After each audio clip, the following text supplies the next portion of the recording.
Are you happy with your current job? Are you doing the work you want to be doing in a company you want to be working in?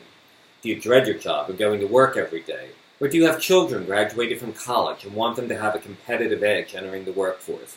Or perhaps you have no idea how to conduct a successful job search or position yourself via a professional resume or LinkedIn profile. Whether you dislike your boss or your coworkers, or you find your work boring or unfulfilling, or you hate your commute or the industry you're in, or you just want to earn more money, or you have no idea where to start, it doesn't matter. I'll get you through to the other end with my highly effective, tried and proven 3-step process. Hello, I'm Barry Schulman, and I've been helping people change their jobs for over 30 years. If you find that's not enough of a reason to consider working with me, keep listening. The process I perfected is for anyone who isn't happy with their job, or anyone considering making a change but has no clue how to navigate the process. This is for people who crave a new job or career, or for college seniors about to enter the workforce, and for people with 20 years of work experience, or people with just 3 or 5. It doesn't really matter. Most coaches want you to sign months-long contracts and charge you many thousands of dollars. They'll insist on weekly calls for months and months, needlessly. So if you're looking for a fast, effective, professional, and proven process, you're in the right place.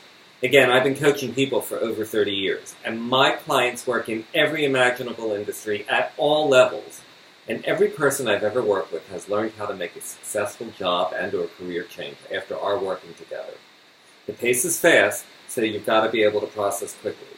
The system I use is broken down into 3 different steps, and I'm going to share each one of them with you and give you the step-by-step overview of how this process works. The first step is assessment and evaluation. Let me explain. You see, most people go wrong on their first step in considering a job change because they pay no attention to their innate skills and interests. They just set out to get a job and go from there. It's so important to assess and evaluate who you are and what makes sense for you. Without this information, you are bound for a mediocre experience at best. The best way to do this is make a pro and con list about your current role and measure it against what you prefer to be doing. For example, is a career that involves building things important to you, or do you enjoy people, but only face-to-face as opposed to on the phone? You've got to do some real soul-searching. It's critical that you take time to focus on what's important to you. Also, you've got to take a realistic look at your skill sets and how they play into what you're doing now and what you'd like to be doing in your next role. For example, are you a problem solver? Or are you analytical? Are you an introvert or an extrovert? How do you feel about a desk job versus moving around or being outside? Of course, using your prior work experience as a baseline, this decision-making process becomes a lot easier. Second, and equally important, is opportunity research. In other words, do you really know what's out there? Do you have any idea of the variety of things you could be doing with your life? It's a big world out there, and once you have an idea about your predilections, innate skills, and you couple them with your desires, you're on the right track to arrive at where you want to be. Now, the best way to make sure to do this is to do the assessment and evaluation process I just mentioned first. That is critical. There are several ways to tackle the opportunity research. Here are just 3. I tell people to first choose companies that intrigue and excite them. Go to their websites and look at the open positions and read the job specs. You will learn a ton. Also, look at some of your local college's master's level courses, and you'll learn about jobs based on the courses and degrees you see listed. But another logical venue is getting online to see your nearest city's local business journal. They'll most likely have a book of lists. See, this is really important because unless you're willing to relocate for a job, you really only want to explore opportunities that are reasonably commutable from your home. And everyone's idea of a reasonable commute is different. While the U.S. Census Bureau states that the average commute in the U.S. is 26 minutes, most people living in a metropolitan area commute almost double that. That's something to consider. And according to a U.S. Bureau of Labor Statistics and Yale University report, 70% of all jobs are found through networking. Networking is a huge topic. A recent survey by Career Crossword shows that only 15% of positions were filled through job boards. So networking, again, we don't have enough time to discuss it here, and I'll cover it in detail should we work together. Third, but certainly not least, is your branding. That is, presenting your personal brand. Your personal brand is your unique combination of experience and skills that make you, you. This is how you differentiate yourself and beat out the competition for a job that makes total sense for you. there are 4 elements to your branding. The first is your resume. Is it accurate and reflective of your brand? Does it have too much ancient history? Does it list every job you've had since grade school? And how content heavy is it? And does it reflect the position you're going after? Did you know most people serious about making a career or job change have more than one resume? They customize their resumes for each opportunity they're investigating. This is serious stuff. It's basically a fact sheet on your career and work history. The second most critical facet of your personal brand is your LinkedIn profile.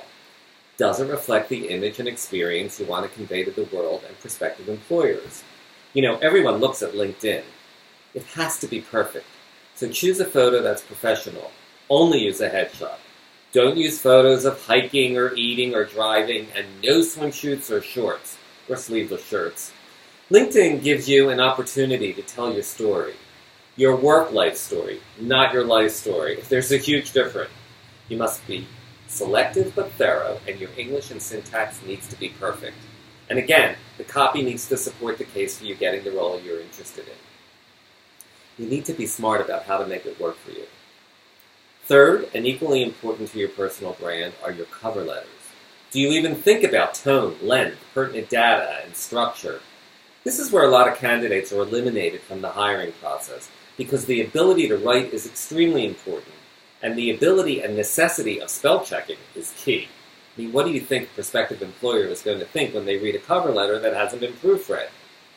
I've got a lot to say about cover letters, just not enough time here.